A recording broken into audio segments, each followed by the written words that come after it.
word.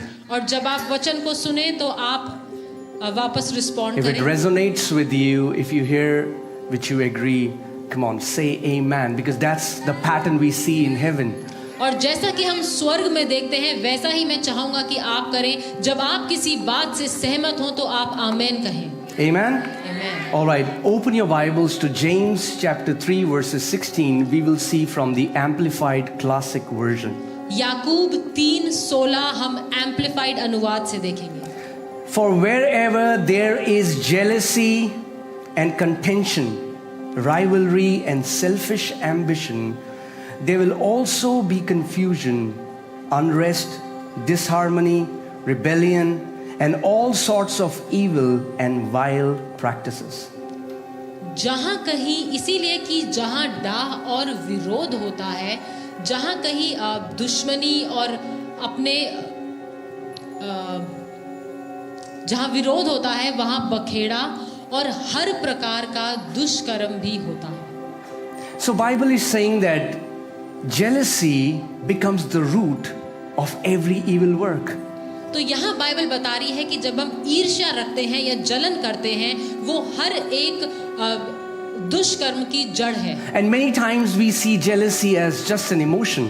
और कई बार हम ये ईर्ष्या रखने को एक भावना की तरह समझते हैं। So we think it's okay if sometimes we are jealous.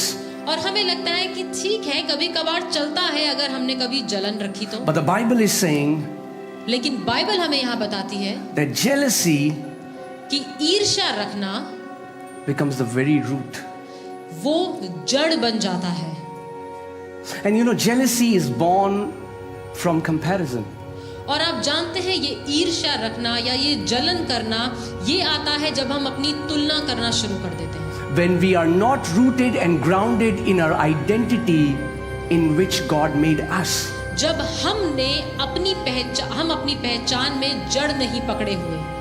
So people who live in constant comparison are usually the most miserable people.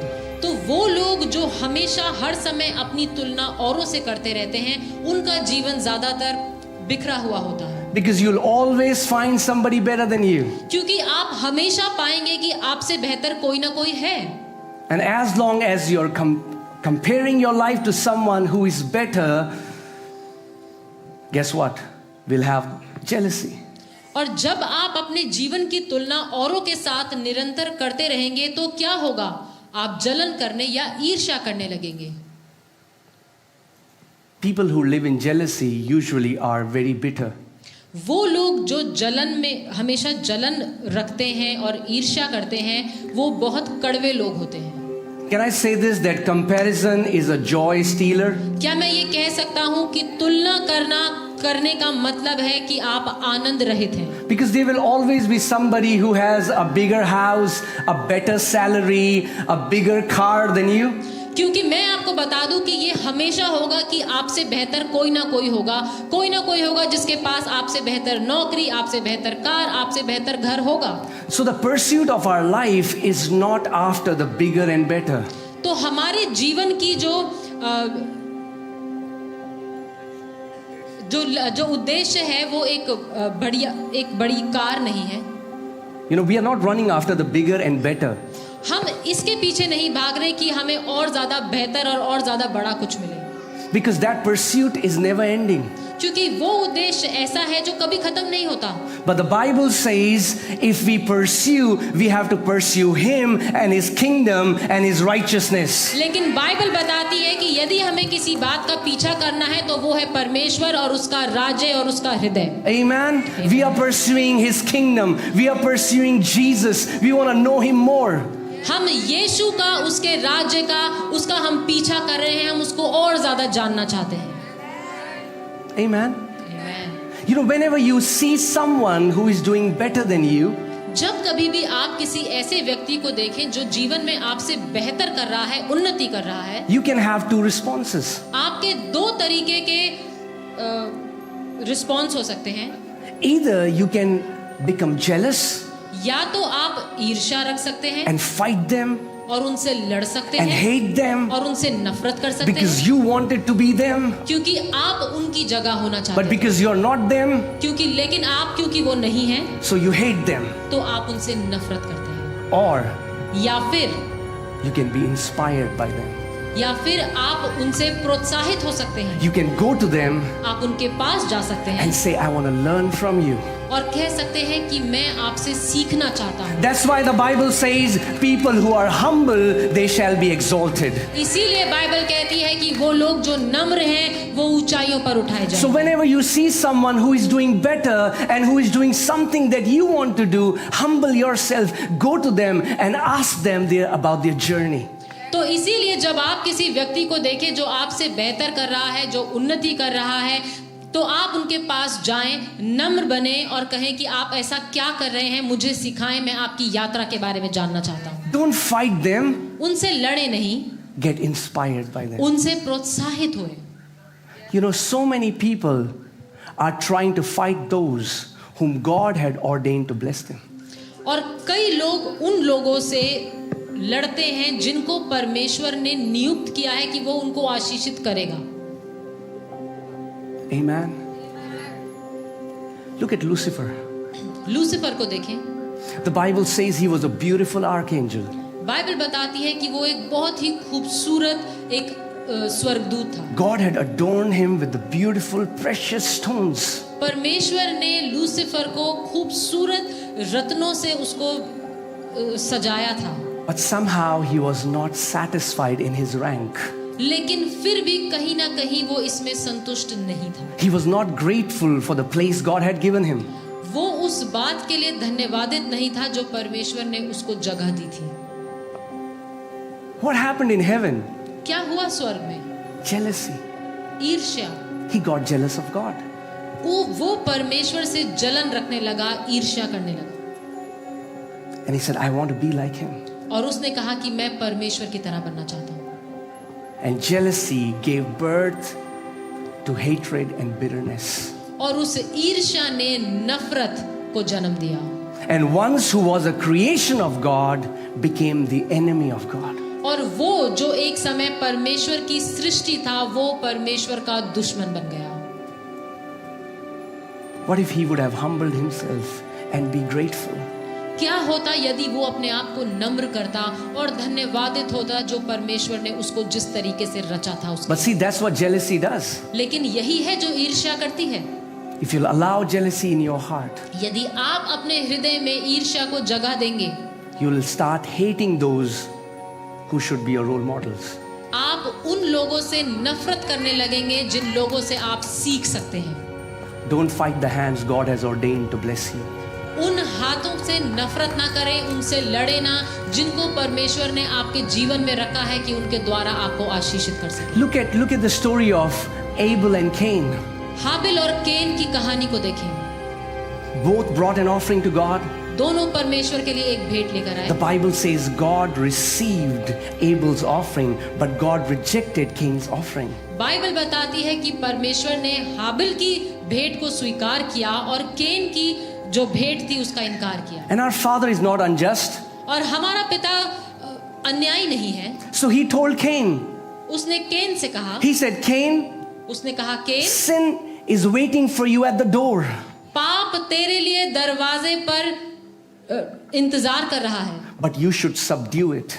लेकिन तू उस पर प्रभुता कर And Cain, if you will do what is right, will you not be accepted? और केन यदि तू सही करे तो क्या तू ग्रहण नहीं किया जाएगा That means there was a right way to offer to God. इसका मतलब ये है कि परमेश्वर को भेंट देने का एक सही तरीका है What would have happened if Cain would have gone to his brother and said, Brother, God has received your offering. That means you know how to offer it right. Can you teach me as well? क्या होता यदि केन हाबिल के पास जाता और कहता कि भाई परमेश्वर ने तुम्हारी भेंट को स्वीकार किया है क्या तुम मुझे सिखा सकते हो कि भेंट करने का सही तरीका क्या है But he got jealous of his brother because his brother was received by God. लेकिन उसने जलन करी ईर्ष्या करी क्योंकि परमेश्वर ने हाबिल की भेंट को स्वीकार किया था And jealousy turned into hatred. और ईर्ष्या नफरत में बदल गई And he killed his brother. और उसने अपने भाई को मार डाला। The very brother who was supposed to be his role model, the very brother who was supposed to be his teacher, he killed him. वही भाई जो उसको सिखा सकता था, जो उसका शिक्षक बन सकता था और उसको भेंट करने का सही तरीका बता सकता था, केन ने हाबिल को मार डाला And became a vagabond. और एक भगौड़ा बन गया। So many people keep running from one church to another church to another.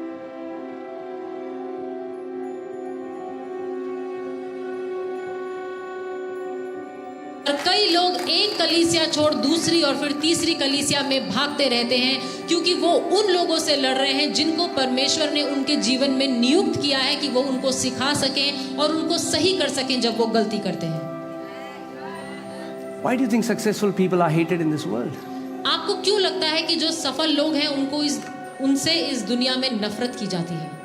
Whenever somebody sees someone successful, usually the attitude is, oh, he must be a cheater. He must have done something wrong. ज्यादातर जो सफल लोग हैं जब उनको दुनिया देखती है तो कहते हैं कुछ धोखेबाजी करी होगी इस व्यक्ति ने, कुछ तो गलत सलत किया होगा। Oh, he's driving a nice car. Maybe he's a con man. ओ ये बढ़िया गाड़ी चला रहा है, लगता है कुछ तो गड़बड़ करी है इसने। And I'm not just talking about possessions, but when you see someone thriving in life, someone who is happy, someone who is joyful, people say, oh, he's faking it. How can he be happy all the time? और मैं सिर्फ चीज़ों के बारे में बात नहीं कर रहा हूँ, लेकिन जब आप देखते हैं कि कोई इंसान है जो अपने जीवन में बहुत खुश है, बहुत उन्नति और तरक्की कर रहा है, तो लोग कहते हैं अरे झूठ मूठ का हंस रहा है, इतना खुश कैसे रह सकता है? But what if, rather than being jealous, we will get inspired? लेकिन क्या होगा यदि हम ईर्ष्या और जलन न रखकर उनसे प्रोत्साहित हों? Amen. A humble person is a teachable person. एक नम्र व्यक्ति ही वो व्यक्ति है जिसको सिखाया जा सकता है। And if you are humble, God will teach you even from little kids. और यदि आप एक नम्र व्यक्ति हैं तो परमेश्वर आपको छोटे बच्चों के द्वारा भी सिखाएगा। It's my daughters who have taught me about the loving heart of our Father. यदि मेरी बेटियों ने मुझे पिता के उस प्रेमी हृदय के बारे में बताया है। But what happens when we become prideful, when we are jealous, when we think we know it all, we shut every avenue from which we had to learn. क्या होता है जब हम घमंड से भर जाते हैं और कहते हैं कि हमें सब कुछ आता है, तो हम क्या करते हैं कि अपने जीवन के हर एक उस दरवाजे, हर एक उस रास्ते को बंद कर देते हैं जहां से कि हम सीख सकते हैं। Don't allow jealousy in your heart. अपने हृदय में ईर्ष्या और जलन की भावना को कोई जगह न दे। Jealousy is poisonous. ईर्ष्या रखना जहरीला होना है। Because if you are jealous of somebody and if they win, you will receive it as you have lost.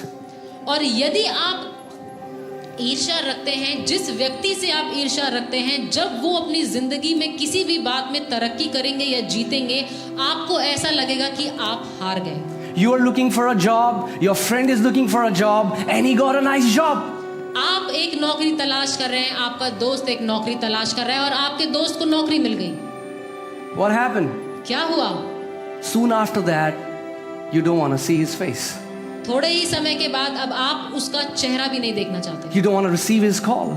आप उसका फोन नहीं उठाना चाहते। What happened? क्या हुआ? Did he do anything wrong to you? क्या उसने आपके साथ Did he कुछ गलत harm किया? you? क्या No, just because he got a job that you wanted, you allowed jealousy in your heart.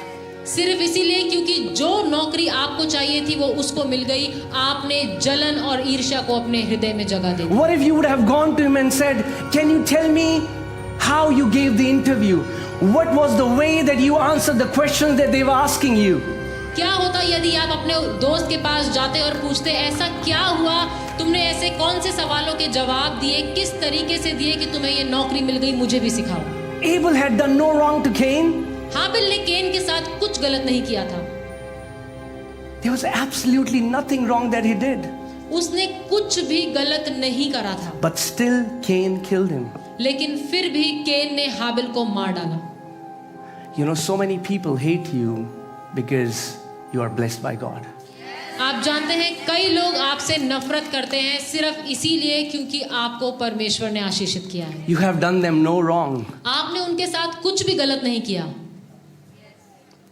but because they see the blessings of God in your life. लेकिन क्योंकि वो आपके जीवन में परमेश्वर की आशीषों को देखते हैं, So rather than lusting for it, if they would have been learning, they would have received the same. तो बजाय इसके कि वो इन चीजों के लिए जलन रखते लेकिन आपसे सीखते, तो वो भी आज परमेश्वर की आशीषों का फायदा उठाते। Amen? Many times we don't even pay attention to our heart. कई बार हम अपने हृदय की ओर ज्यादा ध्यान भी नहीं लगाते। So many believers, they just want to go out and preach the gospel and heal the sick, and that is powerful. That's our mandate. Jesus has told us to do that. और बहुत से विश्वासी चाहते हैं कि वो जाएं, सुसमाचार का प्रचार करें और बीमारों को चंगा करें, और ये बहुत अच्छी बात है। यीशु ने हमें ये आज्ञा दी है कि हम ऐसा करें और हमें करना चाहिए। But maturity is not that. लेकिन सयाना होना ये नहीं है। You can do all of that and still you can be a very immature believer. आप ये सब कुछ कर सकते हैं, लेकिन उसके बावजूद भी आप एक सयाने विश्वासी नहीं बन सकते। Because the day we will stand before God, क्योंकि जिस दिन हम यीशु परमेश्वर के सामने खड़े होंगे, we will not be judged on what we did will be judged on our intentions. तो हमारा न्याय इस बात से नहीं होगा कि हमने क्या क्या प्रभु के लिए किया, लेकिन हमारे मन के उद्देश्य और किस इंटेंशन से हमने करा, उससे फर्क पड़ता है। Maturity has to do with how you take care of your heart. सयाना होने का मतलब है कि आप अपने हृदय की जिम्मेदारी, अपने हृदय का ख्याल कैसे रखते हैं। One time in Africa there was an outbreak of a disease. Africa में एक बार एक बहुत बड़ी महामारी आई। People started getting diarrhea, they were nauseated, and they started dying. और उनकी तबीयत खराब होने लगी, उनको दस्त आने लगे, उल्टियां करने लगे और लोग मरने लगे। So the news went to the city. और ये जो खबर थी ये शहरों तक And they पहुंची। sent a team of experts to find out what's wrong. और उन्होंने एक्सपर्ट्स की एक टीम को भेजा ये जानने के लिए कि क्या हुआ है। After doing research for days, they found out that the water was contaminated. और कई दिनों की छानबीन करने के बाद उन्हें पता चला कि जो वहाँ का पानी है वो खराब है। So they traveled uphill for days and went to the source of that water. और फिर उन्होंने काफी दिनों की लंबी चढ़ाई करी और जो उस पानी का स्रोता था वहां तक पहुंचे। It was a mountain stream. और पहाड़ से उस पानी आ रहा था। And a fat pig got stuck in that hole from where the water was coming out. और एक बड़ा सूअर था जो उस जगह पर अटक गया था जहां से पानी निकल रहा था। That pig died and his flesh was rotten. और वो सूअर वहां ही मर गया था और उसका पूरा मांस सड़ गया था। And because of that, the entire water was being contaminated. और इसकी वजह से जो सारा पानी था वो दूषित हो गया था। The Bible says in Proverbs 4:23, guard your heart, from out of it flows the issues of life. नीति वचन 4:23 में परमेश्वर का वचन कहता है कि सबसे अधिक अपने मन की रक्षा कर, क्योंकि जीवन का मूल स्रोत वही है। See, that's the difference between religion and kingdom. Religion focuses so much on external. What kind of clothes is this man wearing? What kind of hairstyle he has? What kind of shoes he's wearing? But the Bible says God does not look at the outward appearance. His eyes penetrate and go deeper, and he sees what is hidden in your heart. धर्म में और परमेश्वर के राज्य में यही फर्क है। धर्म हमेशा बाहरी रूप रंग पर जोर डालता है कि इसने कैसे कपड़े पहने हैं, कैसे बाल बनाए हैं, कैसे जूते पहने हैं, लेकिन बाइबल बताती है कि परमेश्वर हमारे हृदय को, हमारे हृदयों के मकसद और उद्देश्यों को जांचता और परखता है। So many believers have lost that joy of salvation and they don't know why.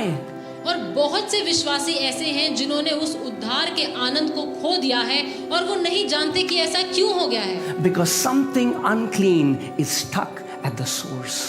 क्योंकि कुछ ऐसा है जो दूषित है और वो उनके उस स्रोते पर आकर के अटक गया है। They've allowed offenses, bitterness, criticism to go deep into their heart and allowed that to contaminate their heart, and then everything that comes out of that heart is contaminated. और उन्होंने अपने बुरा मानना, जलन रखना, ईर्ष्या रखना, ये सबको अपने हृदय में जगह दे दी है। और उसके बाद जो कुछ और वो आकर उनके हृदय में अटक गई है, उसके बाद जो कुछ उनके जीवन से निकलता है वो सब दूषित होता है। You know, we can do ministry with such a wrong intention. हम सेवकाई गलत उद्देश्यों के साथ भी कर सकते We can compete with other churches in the city and say we want to be the biggest, we want to be the largest, because we want to show we are something. And in God's eyes, that is a contaminated ministry. हैं। और हम औरों के साथ तुलना कर ये कह सकते हैं कि हम एक बड़ी सेवकाई चाहते हैं, बड़ी कलीसिया चाहते हैं, क्योंकि हम औरों को दिखाना चाहते हैं। और परमेश्वर की नजर में ऐसी सोच और ऐसी सेवकाई एक दूषित सोच है। Can I say this? क्या मैं ये कह सकता हूँ? I don't have to have what you have. मेरे पास वो होने की जरूरत नहीं है जो आपके पास है। I don't have to do what you do. मुझे वो करने की जरूरत नहीं जो आप करते हैं। You don't even have to like me for me to be happy. और मेरे खुश रहने के लिए ये जरूरी नहीं है कि आप मुझे पसंद करें। Because my joy is not based on what you think about me. My joy is based in my identity that is in Christ Jesus. मेरा आनंद इस बात पर निर्भर नहीं करता कि आप मुझे पसंद करते हैं कि नहीं, लेकिन मेरा आनंद इस मेरी पहचान पर जो यीशु मसीह मेरे बारे में कहता है उस पर निर्भर करता है। Come on, turn to your neighbor and say, quit the rat race. अपने पड़ोसी की ओर देखें और बोले इस चूहा दौड़ में भागना बंद करें। Because if you're in a rat race and you want to be the biggest, you want to be the largest, because you want to show off that you are someone, guess what? Even if you come first, you are still a rat. क्योंकि इस चूहे की दौड़ में मैं आपको बता दूं, यदि आप ये दिखाना चाहते हैं कि आप सबसे बेहतर और सबसे बड़े हैं, और यदि आप जीत भी गए तो भी याद रखिए आप चूहे ही रहेंगे। My identity is secured that I'm loved by my heavenly Father. मेरी पहचान इस बात में है, इस बात में सुरक्षित है कि परमेश्वर मुझसे बहुत प्रेम करता है। I don't do what I do so that I can get brownie points from God and so that God will love me more. He already loves me with an everlasting love. मैं जो भी कुछ करता हूँ वो इसीलिए नहीं करता कि मैं परमेश्वर को खुश कर सकूं और वो मुझसे और प्रेम कर सके। मैं जानता हूँ कि मैं जैसा भी हूँ परमेश्वर ने मुझसे अनंत से प्रेम किया है।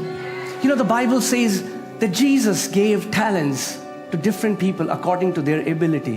यीशु मसीह ने एक दृष्टांत बताया बाइबल में और कहा कि उसने अलग-अलग लोगों को उनकी हैसियत के उनकी काबिलियत के हिसाब से उनको तोड़े दिए। I don't have to be jealous because your ability is more than me.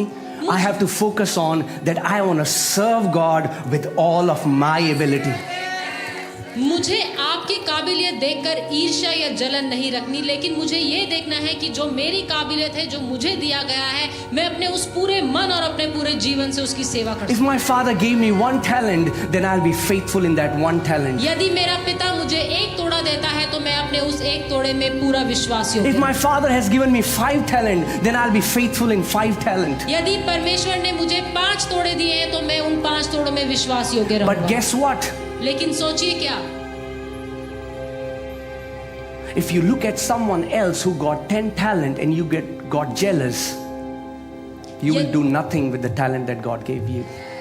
यदि आप देखें कि परमेश्वर ने किसी को 10 तोड़े दिए हैं और आपको 5, और आप उस 10 तोड़े वाले व्यक्ति से जलन करने लगे, तो सोचिए क्या होगा, आप अपने उन 5 तोड़ों का भी कुछ नहीं कर पाएंगे। Oh God, I want to do ministry, but I just have 20 people. It's been 10 years. So what? Love those 20 people with all your heart.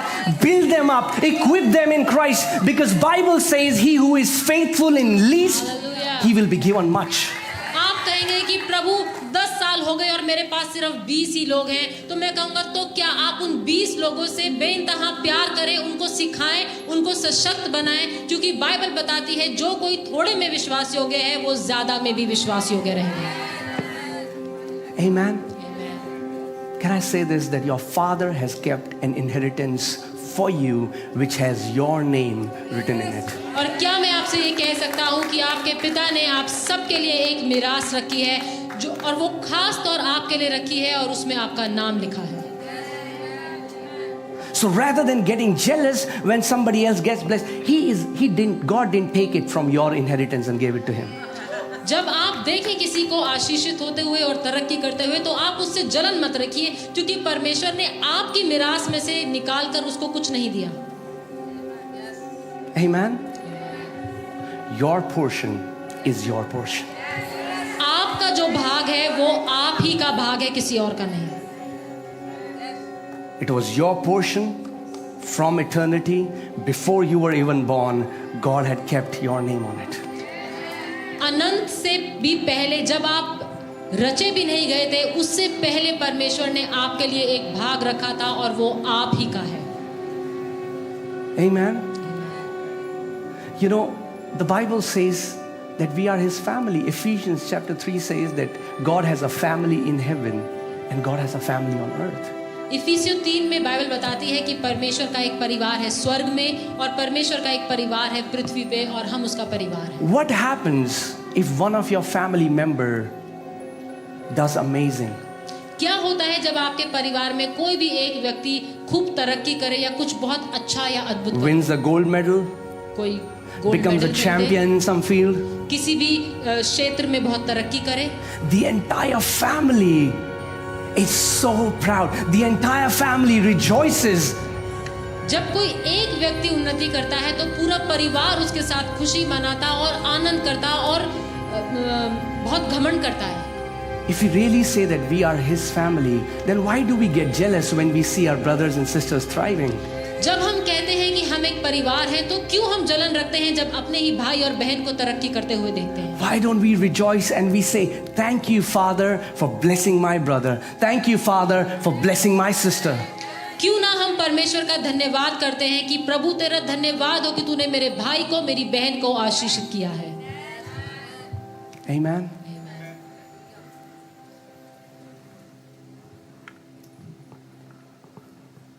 Don't let the enemy steal the joy of your salvation. होने दे कि शैतान आपके उस उद्धार के आनंद को ना चुरा पाए। So many of us are trying to build an external world wherein we have completely ignored an internal world.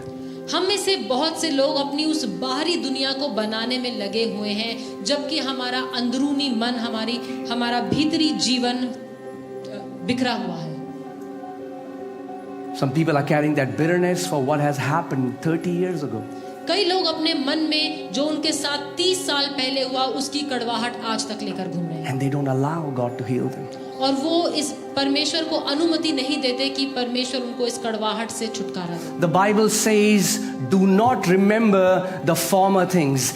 Behold, I am about to do a new thing in your life.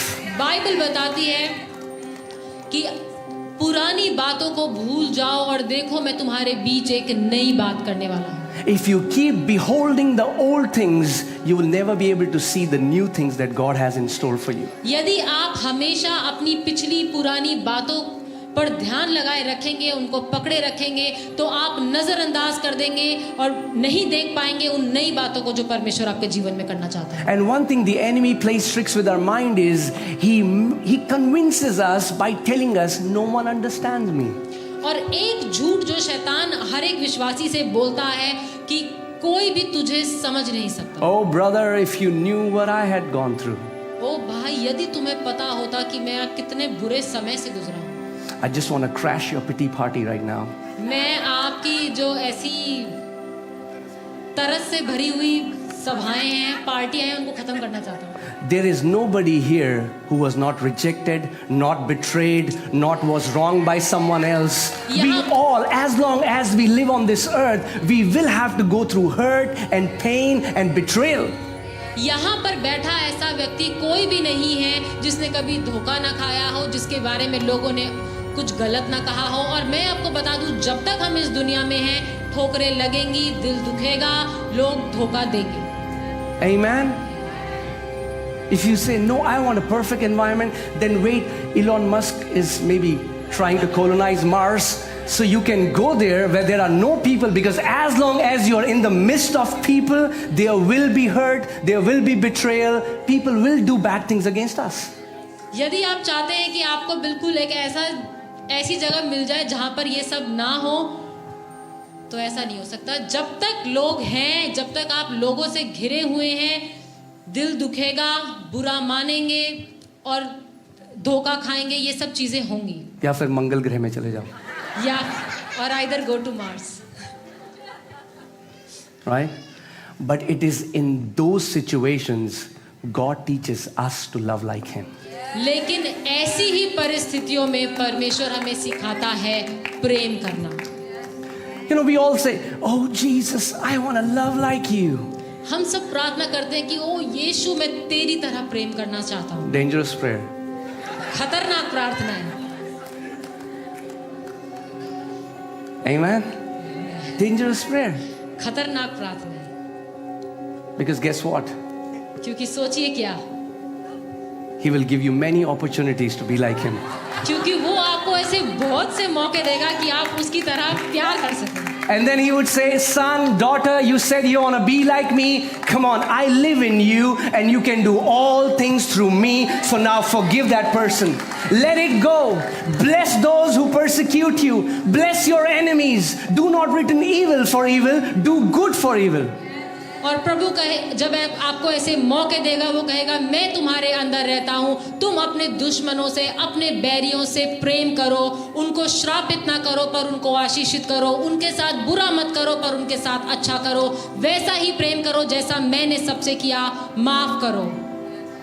We cannot learn to love in perfect environment.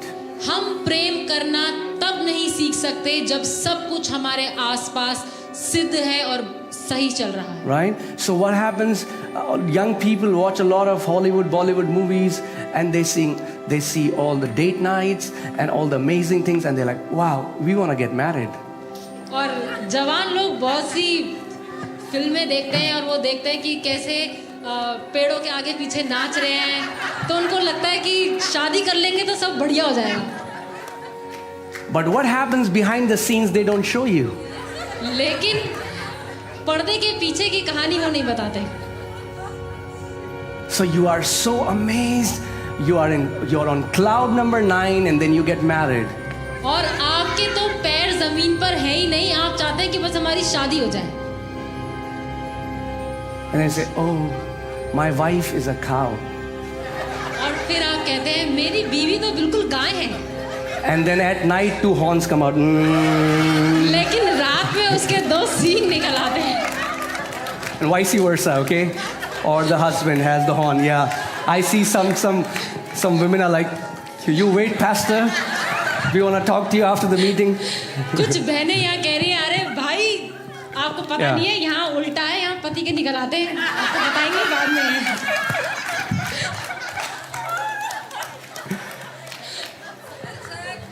Right? I think marriage is the perfect way, the perfect training school where God designed that school to teach us to love like Him. आप जानते हैं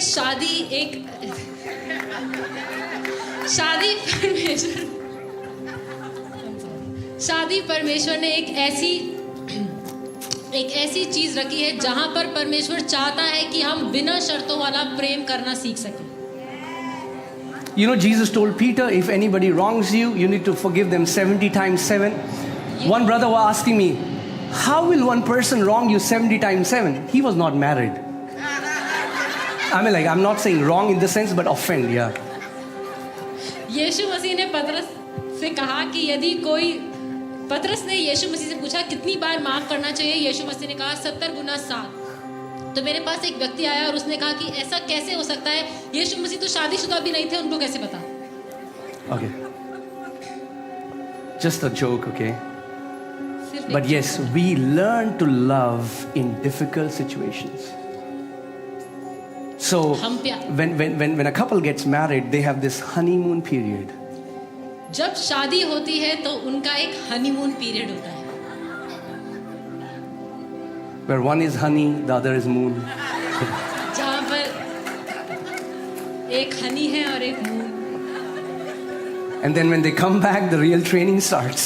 लेकिन जब वो उस honeymoon से आते हैं तो उनकी असली ट्रेनिंग शुरू होती है। And it's very similar when new people come to church. और ये बिल्कुल वैसा ही है जब नए लोग कलीसिया में आते हैं। Say, wow, this church is amazing. वो आते हैं कहते हैं वाह ये church I found my family. ओ मुझे मेरा परिवार मिल गया, And then they meet difficult people. और फिर वो थोड़ा मुश्किल लोगों से मिलते हैं। Somebody doesn't greet them the way they wanted them to greet them. कोई लोग उनसे उस तरीके से नहीं मिलते जैसा कि वो चाहते थे कि उनसे मिला जाए। They see a group that has gone to a restaurant and they were not invited. और वो देखते हैं कि कुछ लोग हैं जो रेस्टोरेंट गए और हमें नहीं बुलाया।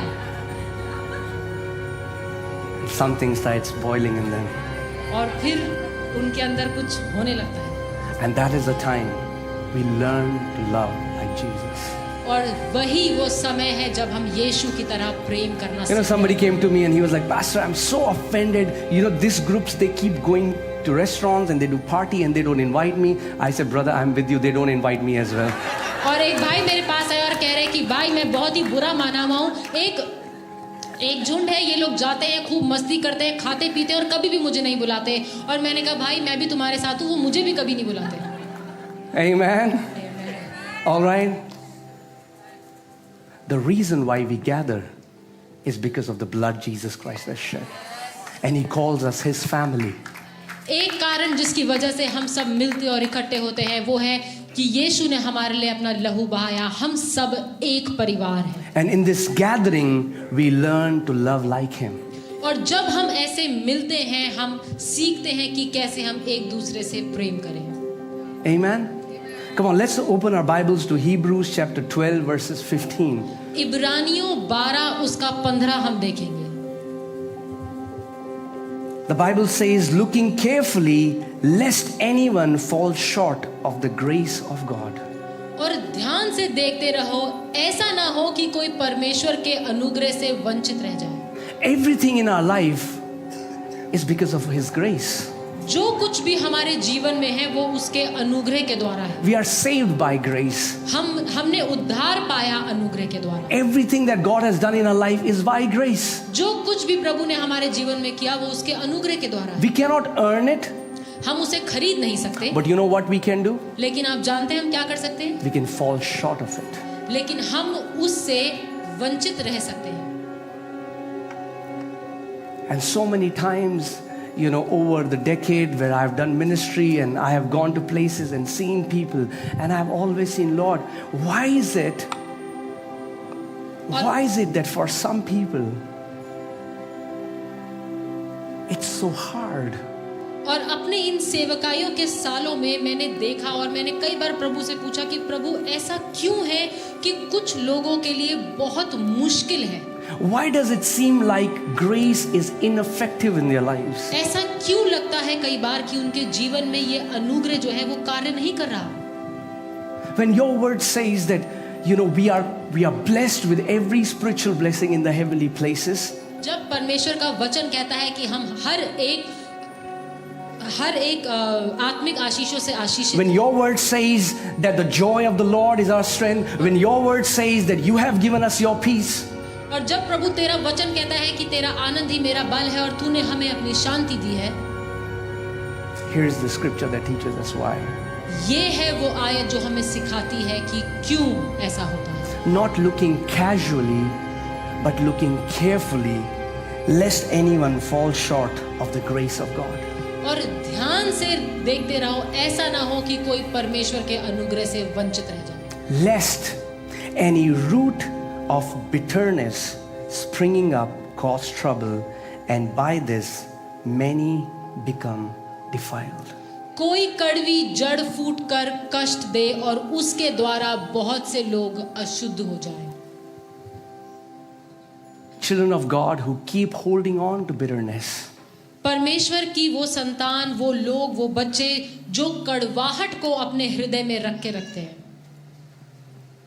Somehow they choke the grace of God in their lives. वो अपने जीवन में परमेश्वर के अनुग्रह का गला घोट देते हैं। See, the Bible says root of bitterness. Bible कहती है कड़वाहट की जड़। Root cannot be seen, जड़ देखी नहीं जा सकती, but it's the root that gives life to the tree. लेकिन ये जड़ है जो पेड़ को जीवन देती है। You will meet them, they will say all the right words. Praise the Lord, brother. God is good all the time, God is good. So from the external, everything looks normal. तो जब आप इन लोगों से मिलते हैं तो आपको लगता है कि सब कुछ सही है, वो बिल्कुल सही से बात करते हैं, सही बातों को बोलते हैं, कहते हैं प्रभु हर समय भला है और हर समय प्रभु भला है। But in their heart, लेकिन उनके हृदय में they have allowed bitter roots to grow, and their heart is completely entangled by the bitter roots. लेकिन उनके हृदय में उन्होंने इतनी कड़वाहट को भरा हुआ है कि कड़वाहट ने उनके हृदय में जड़ पकड़ ली है। And because of that, as long as there is a bitter root, see to it that there will be a bitter fruit. और जब तक उनके हृदय में एक कड़वाहट की जड़ है, कड़वाहट का ही फल भी निकलेगा। They can pray, they can fast, they can do all things, but if they don't do a self-inventory check and see if they don't uproot that bitterness, they will never understand why the grace of God is choked in their life. और वो कितना ही प्रार्थना उपवास ना कर ले, लेकिन जब तक वो खुद अपने हृदय में नहीं देखेंगे और कि कैसे उनके हृदय में इतनी कड़वाहट भरी है और वो उसके लिए कुछ ना करें, तो उनको नहीं समझ में आएगा कि क्यों परमेश्वर का अनुग्रह उनके जीवन में कार्य नहीं कर रहा। You know, Sadducees and Pharisees were the most religious people. सदूकी और फरीसी सबसे ज्यादा धार्मिक लोग थे। They used to pray the most, वो सबसे ज्यादा प्रार्थना fast the most, करते, उपवास करते lift their hands in public synagogues.